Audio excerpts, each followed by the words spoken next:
A community I visited had one toilet for 600 people.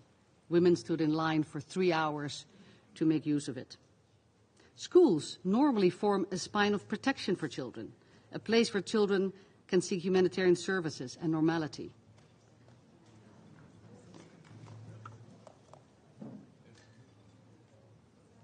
Go ahead. Education is... Wow. That's good.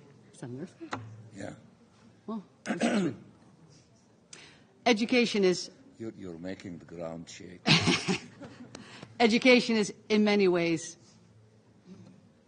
Madam President, am I okay to continue?